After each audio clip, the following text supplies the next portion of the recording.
there was Kentucky and Oakland, the Golden Grizzlies, taking down the Wildcats and potentially taking down Coach Cal. John Calipari officially on the hot seat. And, Chad, what a performance and what a game, top to bottom. It's not like Kentucky didn't come back. They did.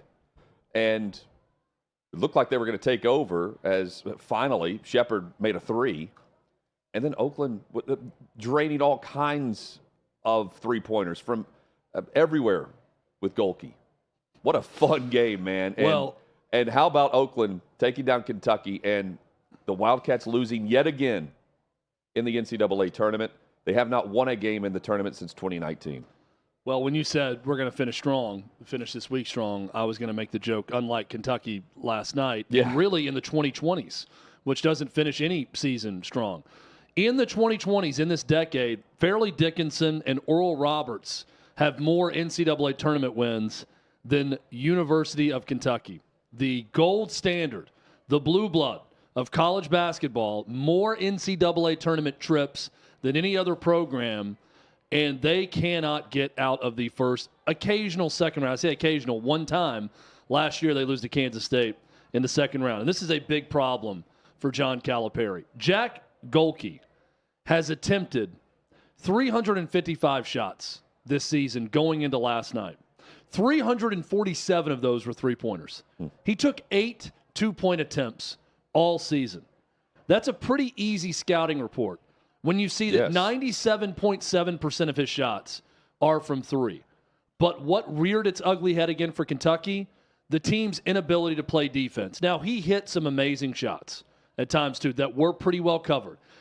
Of the 10, he also hit about 6 or 7 that could have been better defended by Kentucky. And when you rank in the 90s in adjusted defensive efficiency, you're going to look this bad at times. And when you're John Calipari and you are unwilling to adjust to a game that has not just changed in the last year, it has been steadily changing in college basketball for the last decade. But his refusal to acknowledge it, that older teams win, especially when it matters most in the NCAA tournament.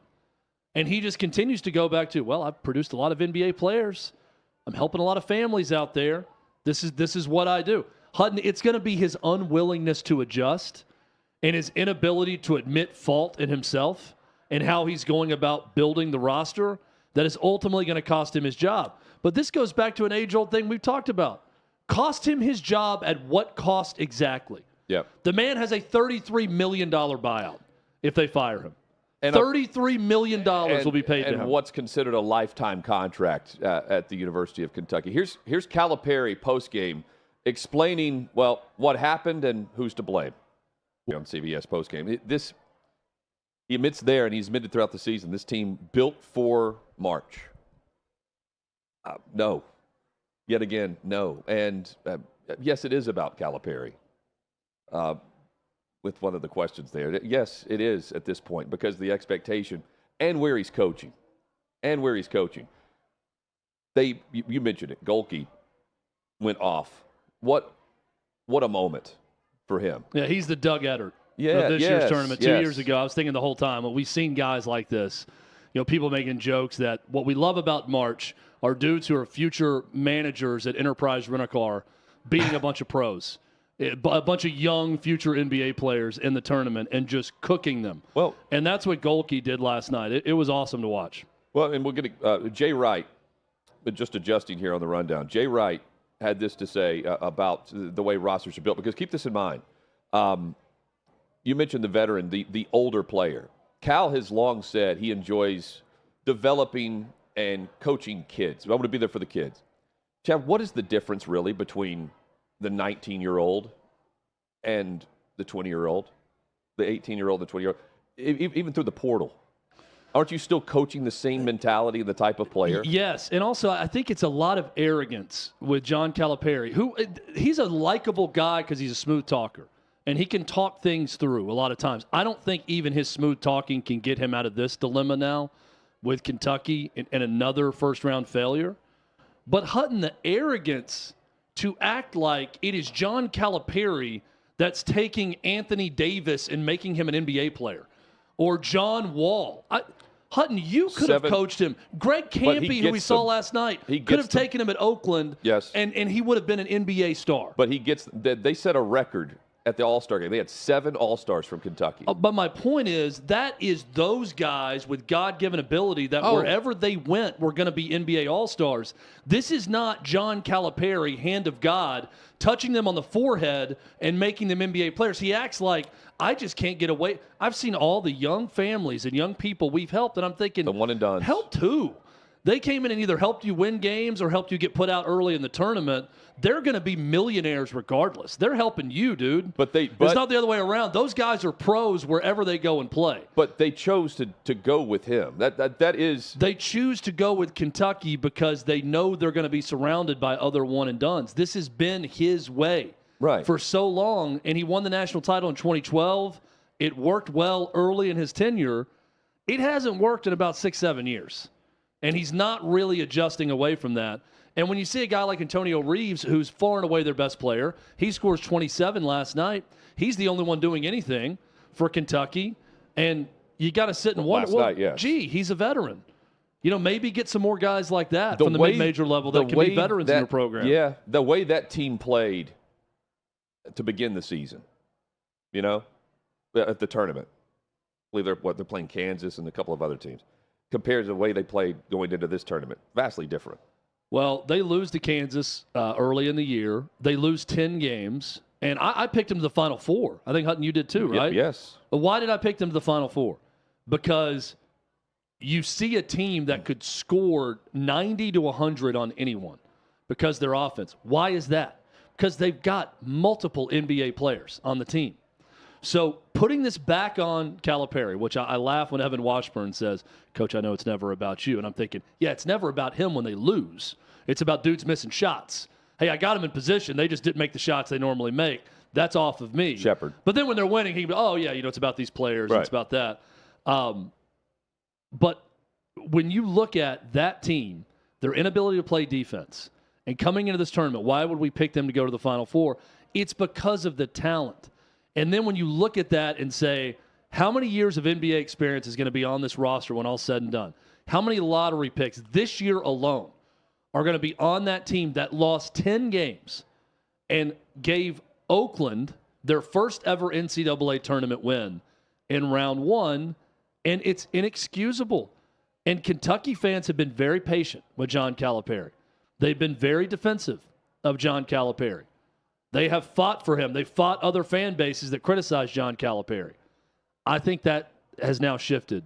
And Kentucky fans, the majority of them are completely out on their head coach. A lot of couches are burning. Couches are ablaze all over the Commonwealth. And expectations always high at that program. But the program must be built in a different way that we're explaining here. And also the way Jay Wright explained them. Gholke. And they're also they need to play defense. They need to defend the 3 against Gholke, who said, hey, there are a lot of NBA players, but we had the team. We can be the best team on the floor. Man, I love this story. I love everything about it. You've got Campy in his 40th season at Oakland, and you've got the Horizon League. They're at a dive bar celebrating that championship. And also keep this in mind.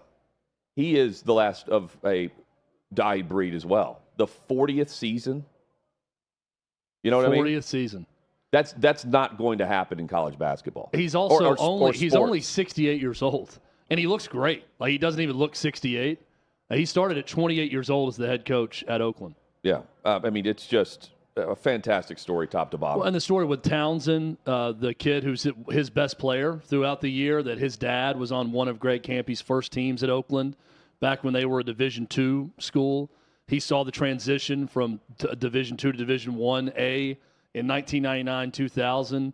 It's been to tournaments before, but to break through, the photographer, and beat Kentucky, right? Man. I mean, the blue blood of Kentucky, and to make that happen, it's an incredible story. Greg Campy, he's one of those guys that if you talk to any coach and you hear them talk about other coaches, he is a coach's coach favorite. Every coach will talk well about Greg Campy and what he does with that program and what he does offensively. as a great basketball mind that just never wanted to move on. I'm sure he's had opportunities along the way as long as he's been at Oakland, but that was the job he wanted, and good for him. He stuck with it. And 40 years into his tenure, he gets the Oakland Golden Grizzlies, their first ever NCAA Tournament win. Remarkable story. And we're going to be talking about Jack Gholke. That's going to be a name and a face, looking like a mix between Chandler Bing and Dan Aykroyd. Yeah. We're going to remember that dude forever. And that guy, he already looks like he's 32 years old. Yeah, like, who's out there playing. Yes, he does. He's 24. He's about to be 25, I think, looking at how long he's been around college basketball. But a remarkable story, and he cooked last night. It was fun to watch. Yeah, I mean, and Kentucky, on the other hand, the game overall was fantastic. But the post-game, Chad, message boards on fire, craziness galore, and the expectation, there are columns being written, sports talk shows, nationally, locally there, and beyond. Expectations for Cal to win. It's important for him to win in March, especially this season, given what's happened recently. He's admitted this team was built for March. And you're also looking at the path. We went through this earlier in the week.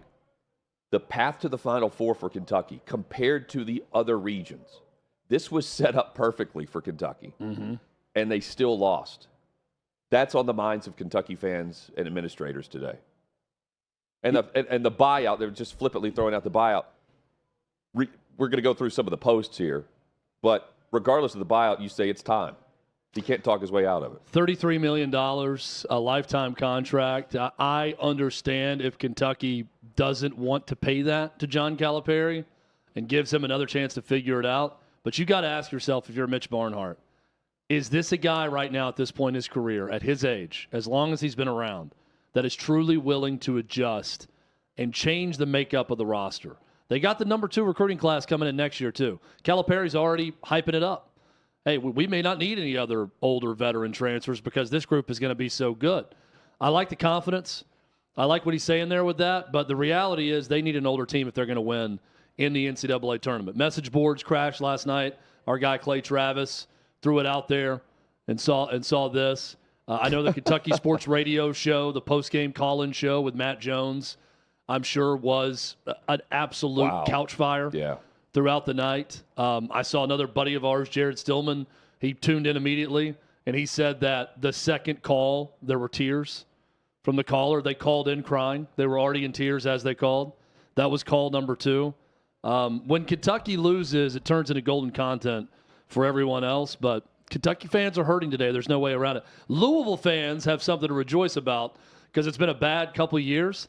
This from Will Graves of the AP just now. Okay. Oakland coach Greg Campy, today talking to the media, said that the school sold $8,000 worth of T-shirts to people whose credit cards matched Louisville zip codes. Wow. Quote, I don't know if and when Louisville and UK play next year, but the Louisville people are going to show up in a lot of Oakland shirts to that game when they play Kentucky. Yes. This is why we love college sports. Look. That level of troll job. The passion. $8,000 worth of T-shirts sold to Louisville area codes after Oakland beats Kentucky. Incredible. Let's roll through some of these posts, man. We've got the message boards on fire, the ones that we're able to get through before they crashed. If everyone that goes to Rupp pays $1, that buyout gets a lot smaller. Quick math check. If you're talking about one game, I'm going to say Rupp seats 21,000. This is a verified account. I'm not positive about that. Verified Kentucky fan. I do know for a fact that Calipari's buyout is more than $21,000. So I don't think the math adds up from that Kentucky fan on this one. $33 million. The next one. Stay with me here. Louisville fans are pretty dumb. We are in the same state and can go stealth. Let's get a Cal to Louisville thing going and convince their donors to hire him. They deserve each other. This is sort of the I'm playing chess and not checkers move by the Kentucky message board poster. This may have been the guy who also somehow maybe hacked the system and got the whole message board taken down at one point so people couldn't make fun of some of the things posted in the message board, but just another fun one for you. They're all over the place. I don't think that's not a bad idea. We have Patino. Cal has to go in the most qualified. Some of the wording of the sentences are amazing. Cal has to go in the most qualified to rebuild us is the man who did it before. Coach Rick Pitino with no punctuation at all. It's a no-brainer. Finally, punctuation at the end. Rick Pitino, the guy to bring back. Can make a run at Billy Donovan again. That's always worked out. Donovan, remember when Billy Donovan was always the name for Kentucky when he was at Florida? He turned it down. Turned it down like twice. Yeah. I want to say after Tubby Smith and after Gillespie, they went to Billy Donovan with first. Billy Donovan, wasn't the story that his wife said, if you go to Kentucky, I'm not going to be with you? Like, I'm not following you to Kentucky? It's like the reverse Tom Brady Giselle, except Brady did it. Right. It's like, okay, well. And so he got to went play to quarterback. So Oklahoma City, or was that after? I can't remember. He went to the Bulls, then Oklahoma City, or was it Oklahoma City then the Bulls? No, it's Thunder then the Bulls. Now. Thunder then the Bulls. Yeah.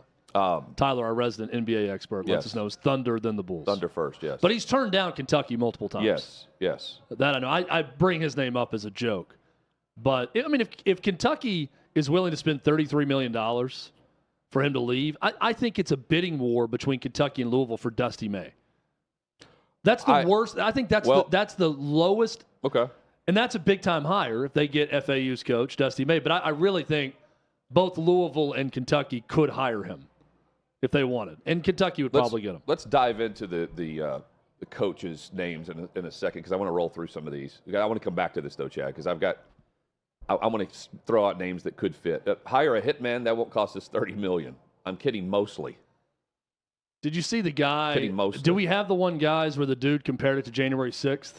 No. I don't know if we do. I haven't seen that. Do you have that? No. Oh, man. There was one. I need to find it because this guy's now being retweeted again. There was someone who tweeted or posted on X that something about if they keep Calipari, we're going to make Lexington, like January 6th will look like a parade march compared to what we're going to do to Lexington. And then the guy's like retweeting himself. It's like, I've gotten 2 likes the most I've ever had on a post. This one's got 2 million. Why? Why do people decide to go after this one? And he said, guys, I'm just kidding about this. And it was. And he was probably wearing a helmet with horns. Yeah, it was. It was something. This guy's post. I'll find it. Let's roll through these. I'll find it, or Adam will find it for us. I cannot believe I'm saying this, but I think we have to hire Bruce Pearl. The one guy that I feel checks these 2 boxes, we can get him. He'll have high-level success, ignoring all other factors. Bruce Pearl, get him for his last 5 good years, and then see if we have a better crop of candidates at that time. Cal can never be allowed to coach another game here. I mean, I don't know. Could they get Bruce Pearl? Yes. I mean, I'm sure they could try. I think he's perfect for that program.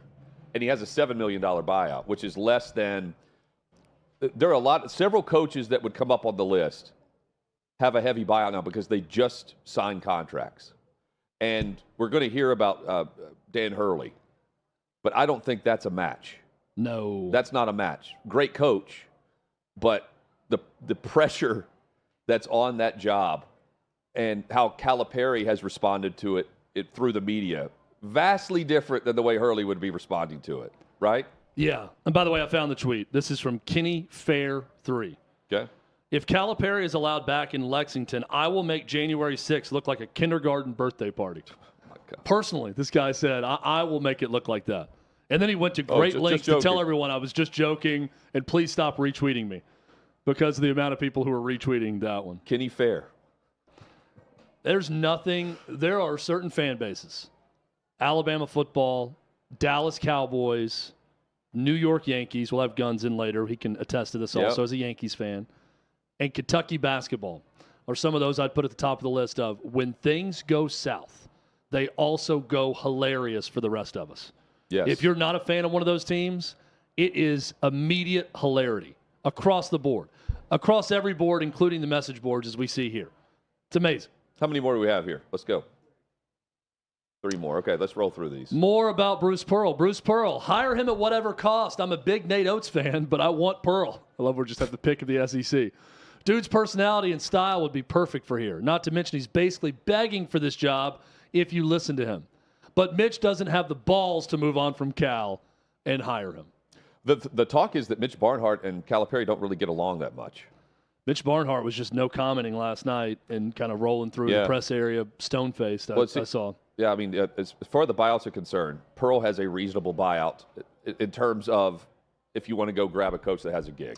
Imagine if you're one of those rich Kentucky boosters, though, and you get approached by Mitch Barnhart, and he says, hey, we need to put together $33 million to pay this guy if you don't want him here anymore. Well, unless he lands another gig, because there is an offset language.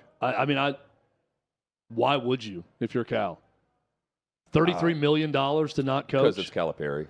It's a lifetime contract. Because he loves coaching kids, Chad. Yeah, it's true. He does love helping kids. He could bring a number 2 recruiting class with him. He should go coach high school.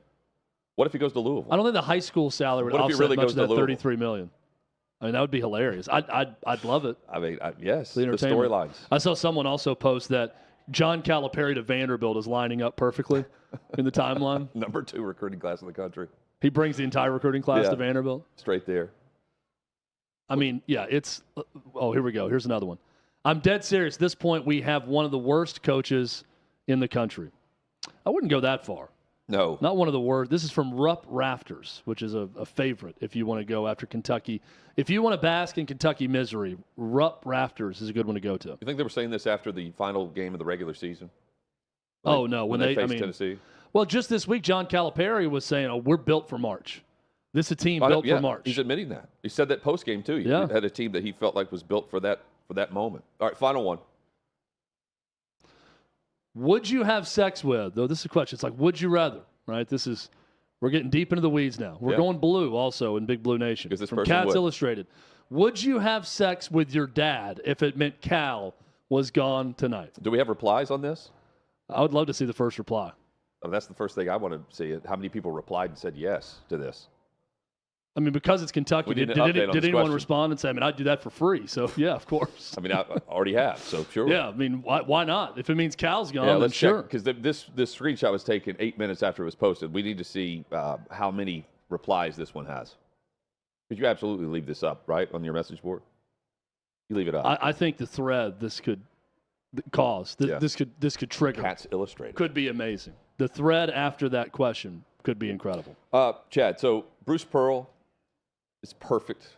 That is a match. Bruce Pearl's going to win anywhere. But can he has he hit the ceiling at Auburn? That's the one question I would ask. Well, I mean, look, anyone can win at Kentucky, right? It's the level of coach and the type of coach that you want. But I mean, he wins, right? It's not like, I mean, he did miss the tournament 3 years ago, I guess. NIT, first round exit, second round exit, first round exit. Yeah.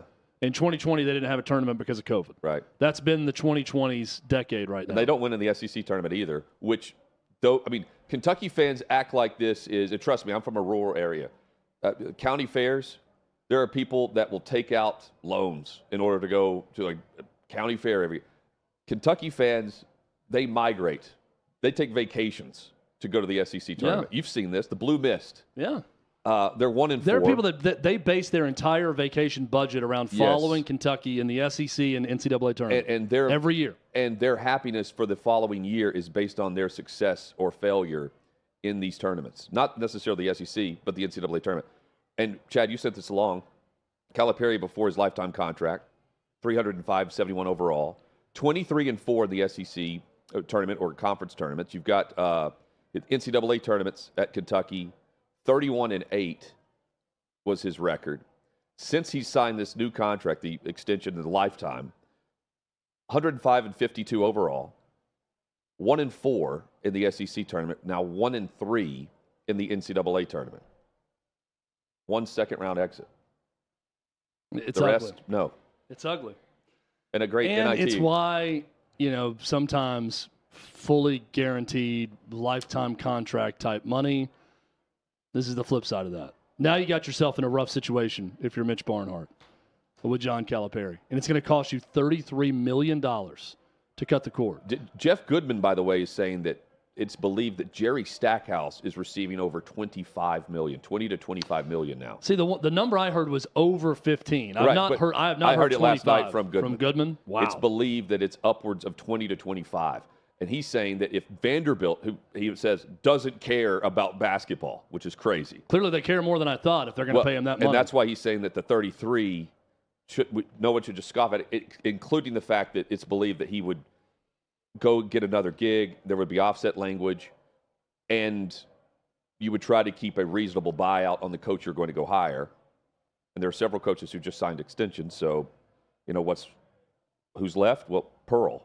unless Auburn wants to pony up, or Hurley. Pearl would be an immediate hit. But Hurley, that's not a fit. Right. It's a great now, coach. there would be someone who would say, well, I just saw John Calipari go to Auburn and win the regular season this year. But Pearl would be a huge hit in Lexington. But it's Kentucky. There's so many people who could win there. I mean, you could go to a lot of the mid-major. I don't consider Dusty May. He's elevated above just mid-major guy with taking FAU to a Final Four. They have got it wrong, though. Alabama, but you Dusty can win, May would do a great job. You know what I mean? Like, there are different coaches. But here, speaking of coaches, you brought up, like, the arrogance from Calipari, the ego. We tied it in and say, I mentioned Alabama football. When Saban has an idea or is complaining about something, there's a different reaction to Saban than Cal.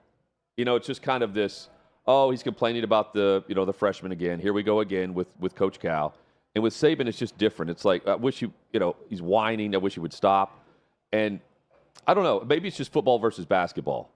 But Saban gets criticized or was criticized. And despite that, he's succeeded at a level that nobody else has reached. And here's Cal, who is, not criticized nearly as much he is now, but has not even come close to the level of success if we're just comparing the two. No, nowhere near. And it's just to me, it's just the simple ego and arrogance that of the two sports, and he gets away with it because he's still considered one of the best coaches. Because there's not a ton of, you don't have that group of coaches now in college basketball because they all, Jay Wright, Coach K, you got a plenty of coaches we can list. There's Izzo and a group of others. Yeah, I mean, he's in the difference in the sport, too. Yeah, college football no is so doubt. much bigger and more important. But I'm just saying that speaking on whatever. College basketball, though, this time of the year really takes center stage and is the focal point of American sports. So we're all really dialed in now and tuned into it. He points to the players as the problem. Saban wouldn't do that. Cal is one of those last remaining institutions of the sport. You're right. I mean, I'm putting Danny Hurley in that mix now of guys we're always going to know about, but Jay Wright was one of those. Yep. You mentioned Izzo. I put Rick Barnes in that group of just elder statesmen that everyone knows who he is. Bruce Pearl is another. I mean, it's a sport so heavily dominated by these dominant coaching figures over the years, whether it was Mike Krzyzewski at Duke, Dean Smith at North Carolina, then Roy Williams at North Carolina.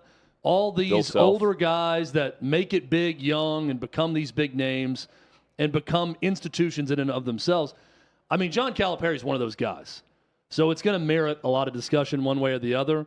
I just watched that last night and look at his performance in the last 5 or 6 years. Yes. And it's unacceptable for the standard that is Kentucky basketball. And adapt. And if you want to know about the standard that is Kentucky basketball, ask a Kentucky fan. They have high standards, and quite frankly, they should. Their history dictates them having high standards. We've had a lot of fun at the expense of Kentucky fans after last night, but they should be pissed off about this. I'm not going to sit here and say they shouldn't be upset and want Calipari fired. I think they've been overly patient with him in the last 3 or 4 years, and now that has all broken. And we've entered a new era where Kentucky fans want him gone. Chad, Marquette takes down Western Kentucky, so my big upset not happening, even though Western Kentucky, Hilltoppers up at halftime, 87-69. I bring up my big upset because yours came way closer. Samford over Kansas. And the whistle and a foul on a clean block and a great performance by a team that deserved better. They were down 22 points in the second half. Stormed back. They had it down to 1 at one point. I think Kansas went down quickly to 3. We're showing you the still photo of it right now. When this play happened on this block, which was as clean as you can get, even did a good job of extending his hand out not to make body contact. Yes. Or get the elbow on the back of the head Perfect. or anything. Clean block from behind on Timberlake's dunk attempt. Samford was down 2. That ball caroms off the backboard.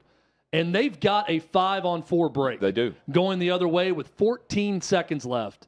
Down 2. A team that was red hot, that had closed the gap down 22 in the second half. They had their chance. That officiating crew took it away from them. It's a horrendous call. I stuck around late last night and watched the post-game reaction from Kenny Smith and Charles Barkley. They were both saying, we're sitting here joking about how long these games take with the reviews. the review on goaltending or out of bounds or flagrant and this and that. But Kenny Smith said, I watched this, though, and I think the coach needs one challenge on a common foul. And every coach would save it to the very end. If it's a close game and they have to challenge something, you can challenge it. But imagine if every college coach, I thought it was a good idea from Kenny Smith, if every college coach had one challenge on a common foul that you could challenge, and they could have done that with 14 seconds left in the game last night, the outcome may have been different. In this age, in this moment, I just wish that there was a way to get that right, even without a challenge. Because even if you use your challenge prior to that play, that's a perfect play. Yeah. And it's more about, to me, the official reacting to the motion. And did the player hit the deck, or he nearly did, right, on that play, on the foul? Because he goes up, tries to grab the rim. I don't know if he did or not. He probably fell down afterward. But I'm saying, like, it's just the whistle's happening. You assume foul on that play. And you're anticipating foul. Yeah, so I just wish there was a way, like tennis, you can see it. There are ways to just get it right, but you do want the human error aspect, because that's why we don't want just the everything going back to a replay. I agree. That's why I thought Kenny Smith's solution wasn't bad, because this is also part of the madness. If you just have the one challenge, I don't think any coach is going to use it with 8 minutes left in the first half. Now, they're going to leave it in their back pocket if there's under 2 minutes left, and there is a game-shifting charge block call. There's a game-shifting foul call on when a guy gets hammered down low with a chance to go up 4 with 30 seconds left. Or just make the rule that you have to use under 2 minutes. Yeah, then you challenge it on the next dead ball. I want to go back and look at this, and you can do it. Now, there's also the game keeps going. Sure. So you can't call timeout if they're going the other way, right? So I don't know how you work that part of it out. You can't throw a challenge flag out on the court to stop the game when there's a fast break going the other way, right? Throw a chair. So, yeah. You Bobby Knight it. That's how you throw the challenge. You throw a chair. Here's also how I've thought about this. You throw a walk-on on the court. Just pick up your smallest walk-on, chuck him out there. He has to trip the official. I've also asked myself this question. Do I really care if Samford has the lead, Kansas has the clean block, and Samford moves on in the tournament? No, not really. But it's the same situation, just reversed. Well, I would care. I would love it, though. It's part of the March Madness. Yeah, they pulled the comeback. We'd be rooting for it, but I'd also hate it for Kansas. Sure. If you saw that. And look, they're going to get in ultra high def. You're going to get every possible angle of it. Yeah. So, the announcing team still would have been highlight. Oh, boy, that's a clean block by Kansas on that one. It would have been not the same reaction, Hutton, to your point, because people were pissed off Cinderella. Didn't get to put the slipper on. They pulled the comeback, but they didn't do anything wrong to lose. It still would have been wrong. It still would have been wrong. It still would have been wrong. I don't know if the clamoring is there as much, which I don't mind. I mean, I'm being honest with myself. I'm probably not really making a big deal about it if it's Kansas that lost because of a play like this. Because I do want to see Samford. I want to see Chad with the call out before I heard it from anyone else that they were going to win the game. Well, and they were down right 22, there. Hutton. I know, we were talking about it yesterday. I was thinking about our conversation because I told you I was leery that everyone started jumping on it once Kevin McCullough was ruled out. Yeah. And then I'm thinking, all right, now it's the same way I feel about UConn, by the way, who was just blasting Stetson. They were up 33 at halftime. Stetson, the Hatters have cut 6 off that lead. It's now 27. UConn's up in the second half. Go Hatters. But I feel like everyone was on UConn to the point that I could not pick UConn to win it all. So that's why I have them losing to Auburn in the Sweet 16. That's the way I started to feel about Samford. That everyone was piling on, and then they had the chance. They had a clean block. They had a run out going the other way, and they called the damn foul. I was looking for an update. My bracket's done. Chad's also, because he had Kentucky in the Final Four. Bijan Robinson. Say done. If we lose the second Final Four team, Hutton, we're done. But if our national champion is still there, which it is, and our other 3 are still alive, they play. We play on. We play another day. Purdue. We live to play another day. Bijan Robinson, though, had a perfect bracket through day one. His bracket, one of only 1,825 brackets out of 22 million. Perfect. Through everything. He picked it. Look at the odds here of perfect brackets remaining, the percentage of success. I mean, I just need to go with computer-generated picks. It's tough. It's tough to make that happen. There was a guy out, one of the bartenders here, who did a coin flip bracket. He said Wagner was the national championship, won every coin flip. That's why you don't go with a coin flip. Can't. Wagner already out. He may be leading the bracket challenge, though. Who knows? Sure. As of right now.